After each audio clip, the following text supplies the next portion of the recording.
पर्यवेक्षक श्रीयुत थोरात सर,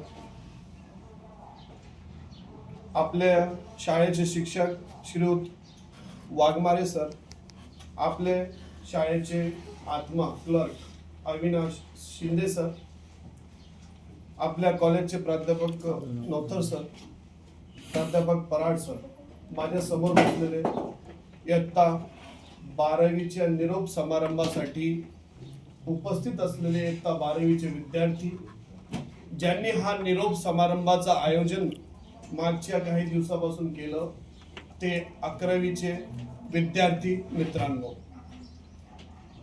आजचा जो कार्यक्रम आहे निरोप समारंभाचा, इयत्ता पहिलीमध्ये ज्या वेळेस आपण शाळेला प्रवेश घेतलो तेव्हापासून तर आतापर्यंत म्हणजे इयत्ता 12वी पर्यंत तुमचा हा शालेय जे जीवन आहे त्याचा हा शेवटचा दिवस.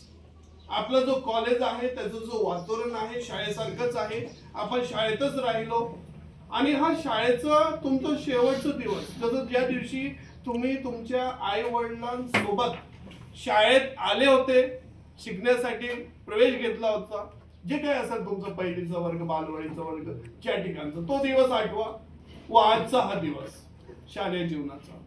12 वर्षापासून तुम्ही अभ्यास केला, शाळेत आले, आपल्याला घरी आई वडिलांनी सांगितलं उठा, उठलो, शाळेत जा, गेलो, शाळेत आले, सरांनी जे काही सांगितलं ते केलं, इथून घरी गेले, घरचं काम केलं, तसं तुमचं जीवन चालू होतं आतापर्यंत. त्याला हा निरोप आहे. इथून पुढे तुमची मनमर्जी सुरू, तुम्हाला वाटेल ते काम तुम्ही करू शकता. वेळेवर येणे, वेळेवर जाणे जे बंधन होतं त्याच्यातून तुम्ही मुक्त होताय. जी सवय तुम्ही लावली पहिलीपासून तर 12वी पर्यंत, ती आता मोडकळीस येणार आहे, थांबणार आहे. इथून पुढचं जो जीवन आहे, जसं आपण वेळेचं भान ठेवून सकाळी उठल्यापासून आपण तयारी करीत होतो पुढच्या कामाचा, उद्या काय करायचं ते जे करीत होतो, त्याला फुल स्टॉप लागणार आहे. इथून पुढे तुम्ही पुढच्या वर्गाला इयत्ता 12वी उत्तीर्ण झाल्यावर प्रवेश घेणार. कॉलेजचं जीवन तुमचं सुरू होणार. कुठल्याही प्रकारची रोक टोक त्या ठिकाणी नसणार. शिक्षकांची, तिकडचे जे काही प्राध्यापक मंडळी असतील ते तुम्हाला वर्गात कोणी काही म्हणणार नाही, कधी या कधी जा. तुमच्या सोबत हितगुज जे केली जात होते शिक्षकांचं, आई वडिलांसारखं प्रेम तुमच्यावर जे होतं, तुम्ही जे आम्हाला प्रेम देत होते, तुम्हाला आता एकमेकांचं नाव सुद्धा कदाचित माहित नसणार. पुन्हा घरून निघताना जे फोर्स होता तो सुद्धा नाही राहणार. घराचे काम तुमच्याकडे वाढतील, तुमची जबाबदारी वाढेल. अशा प्रकारचा एक बदल तुमच्या जीवनाचा आजपासून सुरू होणार. आपण जे अभ्यासलो आहोत समाजशास्त्रामध्ये, किशोरावस्था ती तुमची संपली. टीनएज ज्याला म्हणतो आपण टीनएज मधून बाहेर आलो. आता ज्यांचे 18 वर्ष पूर्ण झाले त्यांना मतदानाचा अधिकार फक्त प्राप्त नाही होत, तर ते त्या ज्या मतदारसंघात जो उमेदवार उभा आहे ते उमेदवार म्हणून सुद्धा तुम्ही उभे राहू शकतात. तुम्ही परिपक्व झालेले आहेत, तुमची बुद्धी परिपक्व झालेली आहे, शारीरिक मानसिक दृष्ट्या तुम्ही बळकट झालेला आहोत. कुठलाही निर्णय घेण्यासाठी तुम्ही आता सक्षम आहोत. जी वेळ होती डगमगायची, भ्रष्ट होण्याची, वांग मार्गाला जाण्याची, ती वेळ निघून गेली. आता तुम्ही पूर्णतः मॅच्युअर झालेलो आहोत. आता आपले निर्णय स्वतःला घ्यायचे. आपल्याला कोणी सांगणार नाही की तुमचे निर्णय कोण घेणार आहे म्हणून. तर इथून पुढे आपलं जीवन जे काही आहे शिस्तीत, मस्ती आता संपली. आता कसं पाहिजे, शिस्तीत. आता तुम्ही मुलं नाही झाले, तुम्ही माणसं झाले. आता तुमच्याकडे डोळं आहे आता लोकांचा. आधी लहान आहे म्हणून आपण सोडून देत होतो, आता सोडलं जाणार नाही. तुमच्या चुकीला आता माफी नाही आहे, आता शिक्षा भोगावी लागणार आहे तुम्हाला. आता तुम्ही मागे वय कमी होतं म्हणून तुमच्यावर कुठल्याही प्रकारचा गुन्हा सुद्धा नोंदवता येत नव्हतं. आता तुम्ही सर्व दृष्टी एकदम बळकट झालेले आहे. तुम्हाला आता तुम्ही चुकले तर शिक्षा भोगावं लागणार आहे. तुमचे पाऊल विचारपूर्वक पुढे पडले पाहिजे, चुकले नाही पाहिजे तुम्ही. आता मार्ग, निर्णय चांगलं की वाईट कळतोय आता तुम्हाला, तुम्ही स्वतः घ्यायचं. आम्हाला कोणाला आई वडिलांना सांगायची गरज नाही, उठ रे बाबा, चाल रे बाबा, कर रे बाबा. तुम्हाला आता तुमच्या मनाने करणे सगळे काम. तुम्ही तुमचा निर्णय स्वतः घ्यायचा, तुम्हाला शिक्षण घ्यायचं तर शिक्षण घ्या, अभ्यास करायचा तर अभ्यास करा, काम करायचं, पैसे कमवायचे तर पैसे कमवा, निर्णय तुमचा आहे. आता तुम्हाला कोणी सांगणार नाही. टोमणे देणारे भरपूर राहतील चुकलं तर, चांगले तुम्ही योग्य निर्णय घेता तर प्रशंसा करणारे कमी राहतील. स्वतःच्या पाठीवर थाप मारायची, स्वतःला टीका टिप्पणी करायची आणि योग्य मार्गावर यायचं. कोणाला बोलण्याची आता गरज नाहीये, सगळं करतो आपल्याला. गप्प बसा, शांत बसा, बोलू नका, बोला, केव्हा बोलायचं, केव्हा थांबायचं, काय बोलायचं, कसं बोलायचं कळतो. आता तुम्ही तुमचा निर्णय घ्यायचा. चुकले शिक्षा भोगावी लागणार तुम्हाला, दुसऱ्याला नाही. चांगलं केलं पारितोषिक जो काही फळ असेल तुम्हाला भेटेल, दुसऱ्याला नाही. चांगले दिवस येतील तुमचे येतील, दुसऱ्याचे नाही. आपण जे करणार, जे आपले कर्म राहणार तसं आपल्याला निकाल भेटेल. पास झालो फळामुळे, कर्मामुळे. फेल झालो आपले मेहनत, जे केलं तसं मी जसं होतो त्याचा निकाल येतो. काही गरज नाही टोकाची भूमिका घ्यायची, रडायचीही गरज नाही. आत्महत्या वगैरे जे प्रकार चालतो आपल्या गावात तर जास्तच आहे. आपण एवढं मर्द बनतो, एवढं बोलतो, शिवाय देतो, आणि ज्यावेळेस भूमिका घ्यायची आहे टोक्याची, अशी भूमिका घेतो आपण. मी केलं, माझं कर्म होतं म्हणून मला भेटलं माझा निकाल. तुम्हाला जर निकाल चांगला लावायचा आहे, यशस्वी व्हायचं आहे, तर तुम्हाला तसे कार्य तुम्हाला करणं आहे. तुमच्या बदल्यात दुसरं कोणी कार्य केलं तर त्याचं फळ तुम्हाला नाही भेटणार आहे. कॉपी नेहमी चालत नाही.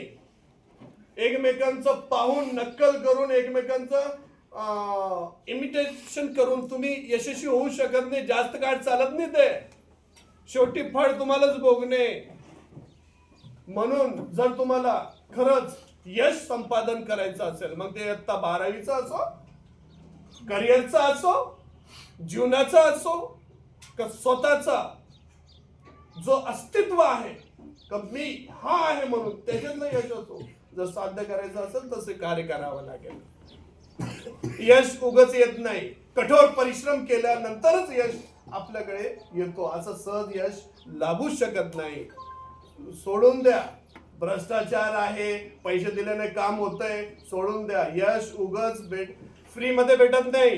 कठोर परिश्रम करावा लागतो, तेव्हा यश संपादन करता येतो.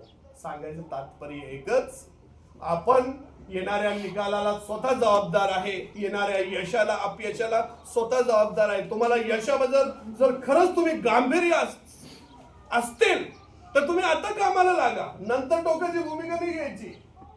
पास व्हायचं आजच भूमिका तशी बाळगा. उद्याचे नियोजन आजच करा. वेळेचं कोणी सांगणार नाही. उद्या मला काय करायचं, बसलो उद्या उठून बघू, ते काम नाही करायचे. सध्याचे तुमचे 4 ते 5 वर्ष अतिशय महत्वाचे आहे. हे 4 वर्ष जे तुम्ही कठोर परिश्रम करणार, आयुष्यभर तुम्हाला विश्रांती लाभेल, आयुष्यभर आराम ऐश मध्ये जीवन जाईल. आणि हे 4-5 वर्ष जर तुम्ही ऐश केली, विश्रांती घेतली, आराम केला, का मरूस तर तुम्हाला काम करावं लागणार आहे. शेवटपर्यंत तुम्हाला कठोर परिश्रम, मेहनत करावी लागेल. म्हणून तुम्ही निवडून घ्या, हे 4-5 वर्ष मेहनत करायची का ते 40-50 वर्ष पुढचे, तुम्ही ठरवा. आजचा एक दिवस, एक महिना, एक तास, एक मिनिट वायाला घालू नका. कामाला लागा. मी प्रत्येक विद्यार्थ्याला सांगतो, परीक्षा झाली, शेवटचा पेपर झाला, निकालाची वाट पाहिजे नाही. त्या दिवसाला कामाला लागायचं आणि पहिली पगार आणायची पुढच्या तारखेला. शेवटच्या पेपरची तारीख आणि पुढच्या महिन्याची तारखेला तुमची पगार घरी तुम्ही आणून द्यायला पाहिजे आई वडिलांच्या हातात. मग तुमच्या घरी शेती असो, तुम्ही श्रीमंत असो का गरीब असो, स्वतःचं अस्तित्व आणि तुमची कमाई तुमच्या हातात आली पाहिजे. तुमचं एवढा 50 किलोचं वजन, 18 वर्ष वय, काहीच कामाचं नाही. एक दिवस आपण क्रिय शक्ती आहे, आपण कामगार वर्ग आहे, आपण बळकट आहोत. आपला जर प्रोडक्टिव्हिटी आपण हे पैसे कमवले नाही तर ही प्रोडक्टिव्हिटी वायाला जाईल. आणि हे सुद्धा एक शिक्षण असतो, जे तुम्ही काम करणार ना, हा प्रॅक्टिकल एज्युकेशन आहे तुमचं. हा सुद्धा एक मोठं शिक्षण आहे. त्याला कमी लेखायचं नाही, जे काम भेटेल ते करायचं, इकडे तिकडे बसायचं नाही, वांग मार्गाला जायचं नाही, 4-5 वर्ष मेहनत करायची, लिंक भेटते. 5,000ची असो का 15,000ची नोकरी असो, तुम्ही केली का, तुम्हाला ज्या ठिकाणी जायचं, तुमची जी आवड आहे, तुमच्यात जी ॲबिलिटी आहे, पात्रता आहे, तिथपर्यंत तुम्ही पोहोचाल. फक्त तुम्ही सुरू करा, लिंक लागते, मार्ग भेटतो एकदा आपण केलं तर. अभ्यास सुरू ठेवा, काम चालू करा. म्हणजे मी असं नाही सांगत शिक्षण थांबवायचं, निकाल येऊ द्यायचं, त्यानुसार पुढचं काम करायचं आणि काम सोबत करायचं. आता पगार पण आली पाहिजे, घरी बसून राहू नका. तुमचं मीटर सुरू झालं पाहिजे शेवटच्या पेपर पासूनच, आणि दररोज आपल्याकडे आपल्या अकाउंटवर पैसे आले पाहिजे. ते कसं खर्च करायचं तुम्हाला सगळ्यांना माहित आहे, पण आणायचे कसे ते ठरवा. मुलगी असो का मुलगा असो, सगळे समान आहे. एक आपल्या आई वडिलांवर डिपेंड राहू नका, कामाला लागा. तुमची येणाऱ्या काळात जी परीक्षा आहे इथं 12वीची, पूर्ण तयारी तुम्हाला करून दिलेली आहे, सांगितलेलं आहे कसं आपल्याला एक एक टप्पे पार पाडायचे. आता समोर टार्गेट ठेवा 12वीचा. 12वीत आहे 6 विषय, थोडक्यात सांगतो. 12वीत 6 विषयापैकी आपण माझ्या 17 वर्षाचा जो अनुभव आहे ज्याच्यामध्ये आपण फेल होतो, तो विषय जो आहे तो इंग्लिश. म्हणजे 6 विषयात पास व्हायचं असेल तर आपल्याला पास व्हावं लागेल इंग्लिश. इंग्लिश पास झाले तर 12वी पास झाले. 12वीचा पेपर ज्या दिवशी आहे त्या दिवशी पेपर ज्या वेळेत आहे त्या वेळेत सुरुवातीची जी वेळ आहे अर्धा तास, त्या अर्ध्या तासात तुमचं उत्तीर्ण झाले पाहिजे. तुम्ही तुमचं युद्ध पातळीवर काम चाललं पाहिजे. त्या पेपरच्या काळात, पेपरच्या दालनामध्ये, परीक्षा कुठेही असो, दालन कोणताही असो, पर्यवेक्षक कोणीही असो, आपण ज्या वेळेत वेळ सुरू होईल सुरुवातीच्या अर्ध्या तासात 12वी उत्तीर्ण झालं पाहिजे. पहिला दिवस पहिला तासाचा